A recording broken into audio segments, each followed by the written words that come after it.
বিকাশ number নিবে কেন? আমরা তো মানুষকে কেনার চিন্তা করি না, আমরা মানুষের জীবনের প্রতি সম্মান দেখাই।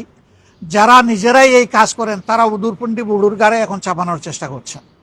আমরা এই ধরনের অনেক কার্ডের 10 টাকা দামে কেজির মতো অনেক কার্ডের মানুষকে লোভ দেখানো হচ্ছে, মানুষকে ফ্ল্যাট এখনই যেন হাতে তুলে দেওয়া হচ্ছে। এগুলা লঙ্ঘন নয় না? আমরা কোথায় কি করেছি? আমরা করি নাই। নিজেদের লোক দিয়ে এআইয়ের মাধ্যমে এই সমস্ত জিনিস তৈরি করে আমাদের বিরুদ্ধে ছাড়া হচ্ছে কিনা সেইটাও দেখতে হবে। আমরা কিন্তু ওই সমস্ত চূড়াপথে জনগণের যে ভোটের বৈধ অধিকার এবং পাওয়ার, এটাকে আমরা প্রভাবিত করাকে ঘৃণা করি, একদম ঘৃণা করি সুস্পষ্টভাবে। গণভোটের প্রচারণা শুরু হয়েছে। সরকারের আগেই গণভোটের প্রচারণা শুরু করেছেন, কিন্তু আরপিওকে সম্মান করতে গিয়ে আমরা ওরকম প্রকাশ্য প্রচারণায় আমরা সামিল হইনি। আমরা যে বার্তাটা আপনাদের মাধ্যমে দিতে চাই প্রিয় দেশবাসীকে, বাংলাদেশ চূড়াবালিতে হারিয়ে গিয়েছিল গত 54 বছর। দেশের লাভ যে কিছুই হয় না এটা আমরা বলবো না, কিন্তু লাভের চেয়ে ক্ষতি হয়েছে অনেক বেশি।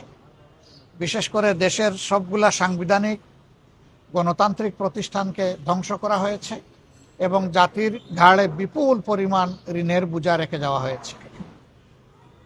ব্যাংক ব্যবস্থাপনা, আর্থিক প্রতিষ্ঠানগুলো সম্পূর্ণ ধ্বংসের দ্বার প্রান্তে পৌঁছে দেওয়া হয়েছে। আগামীতে যারাই সরকারে আসবেন, আমরা আসিব, অন্যরা আসুন, এটি একটা বিশাল চ্যালেঞ্জ। এর পাশাপাশি আমাদের বিপুল সংখ্যক শিক্ষিত যুব সমাজ এখনো বেকারত্বে ভুগছে দারুণভাবে। এগুলো আমাদের মোকাবিলা করতে হবে।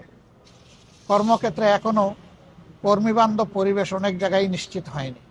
বিশেষ করে চলাফেরায় এবং কর্মস্থলে মা বোনদের জন্য এখনো আমাদের সমাজ কোনো নিরাপত্তা বিধান করতে পারেনি। এই সব চ্যালেঞ্জগুলো আমাদের সামনে আছে। এই প্রেক্ষাপটে আমাদের জাতীয় সংসদ নির্বাচন অনুষ্ঠিত হচ্ছে। আমাদের প্রথম বার্তা হচ্ছে দেশের স্বার্থে একটা জায়গায় সকলেরই ঐক্যবদ্ধ থাকা উচিত। 2 নম্বর হচ্ছে পরস্পরকে আঘাত না করে নিজের কর্মসূচি নিয়ে জনগণের কাছে যাওয়া প্রয়োজন। জনগণ যাদেরকেই তাদের মূল্যবান ভোট দিয়ে, সমর্থন দিয়ে, ভালোবাসা দিয়ে কবুল করে নেবে, গ্রহণ করে নেবে, আমাদের সকলের তার প্রতি শ্রদ্ধা প্রদর্শন করা উচিত। ভিন্ন কোনো কায়দায় নির্বাচনের ফলাফলকে প্রভাবিত করার যে কোনো অসৎ উদ্দেশ্য থেকে সকলেরই বিরত থাকা উচিত। রাষ্ট্রের কোনো পর্যায়ের কারোই এতে সম্পৃক্ত হওয়া উচিত নয়। এরপরে আমরা জীবনের এই প্রথমবারের মতো আমরা মূল থেকেই এই পরিবর্তনের 24-এর পরিবর্তনের গোড়া থেকে আমরা দাবি তুলেছিলাম যে বিদেশে আমাদের বিপুল পরিমাণ প্রবাসীরা বসবাস করেন। তারা খেটে খুঁটে নিজেদের ঘাম জড়িয়ে যেটুকু উপার্জন করেন দেশের জন্য রিমিটেন্স আকারে তাই পাঠান এবং অর্থনীতির চাকাকে মূলত এটাই সচল রেখেছে। তাদের ভোটের অধিকারটা সেরকম ছিল না। আমরা দাবি তুলেছিলাম যে প্রবাসীদের ভোটের অধিকার নিশ্চিত করতে হবে। এই দাবিতে আমরা আন্দোলন করেছি, বিভিন্ন জায়গায় স্মারকলিপি পেশ করেছি। শেষ পর্যন্ত সরকার এবং নির্বাচন কমিশন আমাদের এই দাবির প্রতি সম্মান প্রদর্শন করেছেন। আমরা তাদের প্রতি কৃতজ্ঞ এবং ধন্যবাদ জানাই। ইতিমধ্যে পোস্টাল ব্যালট যাওয়া শুরু হয়েছে, কিন্তু বেশ কিছু জায়গায় এখনো ব্যালট পৌঁছায়নি। সময় একেবারেই ঘনিয়ে এসেছে। আমরা নির্বাচন কমিশনকে এই ব্যাপারে যথাযথ উদ্যোগ নেওয়ার জন্য অনুরোধ করব। এটা যেন নিশ্চিত হয় এমন সময়ের ভিতরে যাতে করে এই ব্যালট আবার বুট নিয়ে ফেরত আসতে পারে। যদি তা না আসতে পারে তাহলে এটা জাতির জন্য খুবই দুর্ভাগ্য হবে। প্রবাসী ভাই বোনদের প্রতি আমাদের অনুরোধ, আপনাদের এই যে অধিকারটা প্রতিষ্ঠিত হয়েছে, এই অধিকারটা যদি মজবুতভাবে প্রতিষ্ঠিত হয়, ভবিষ্যতে আপনারা যে বিভিন্ন ক্ষেত্রে বঞ্চনার শিকার, তার একটা শক্ত প্রতিকারের ব্যবস্থা আপনাদের হাতে তুলে দেওয়া হচ্ছে। কাজেই আপনি যাকেই ভালোবাসেন, যে দলটাকেই পছন্দ করেন, যে ব্যক্তিটা আপনার পছন্দের, আপনি নিঃসংকোচে তাকেই ভোটটা দেবেন। আপনার ভোটই নির্ধারণ করে দিবে আগামী দিনে এই দেশকে পরিচালনা, এই দেশের সেবার সুযোগ কারা পাবে। আপনি যদি অবহেলা করে আপনার ভোটটা না দেন, হতে পারে একটা ভোটই কোনো একটা আসনে ব্যবধান তৈরি করে দিতে পারে। তখন আপনি যা কামনা করেছিলেন আপনার সেই কামনা বাসনার প্রতিফলন হবে না, তখন হয়তোবা অন্য কিছু হয়ে যাবে। এই জন্য মনে রাখবেন, ভোট শুধু আপনাদের অধিকার নয়, ভোট কিন্তু আপনাদের পবিত্র দায়িত্ব। এ দুইটাই আপনাদেরকে পালন করতে হবে। আবার ভোট দুটো, একটি নয়। যারা আমরা পরিবর্তন চাই, 54 বছরের বস্তা পচা রাজনীতি আর চলুক আমরা চাই না, রাজনীতিতে বড় ধরনের পরিবর্তন আসুক আমরা যারা চাই, তারা এই সংস্কারের প্রস্তাব নিয়ে যে গণভোট অনুষ্ঠিত হচ্ছে সেখানে আমরা আশা করব তারা সকলে হা বলবে। আর আমরা ঐক্যবদ্ধ একটা জাতি যেহেতু গঠন করতে চাই, এককভাবে দলীয়ভাবে নির্বাচনে আমরা যাচ্ছি না।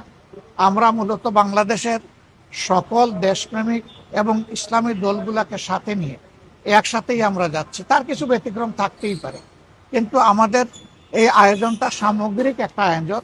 আমরা জাতিকে এই আশ্বস্ত করেছি, এই বার্তা দিয়েছি, একা নয়, বাংলাদেশ সবাই মিলে আমরা গড়ব। এই জন্য আমাদের স্লোগানই হচ্ছে, এসো একসাথে গড়ি বাংলাদেশ। আমরা সবাই মিলে ইনশাল্লাহ এই বাংলাদেশ গড়ব। কাজেই সাংবাদিক বন্ধুদের মাধ্যমে এই বার্তাটি আমি দেশবাসীকে এবং প্রবাসে অবস্থানরত যারা আছেন আমাদের প্রবাসী ভাই বোনেরা তাদেরকে পৌঁছে দিলাম। একই সাথে সরকার এবং নির্বাচন কমিশনকেও তাদের দায়িত্ব স্মরণ করিয়ে দিলাম।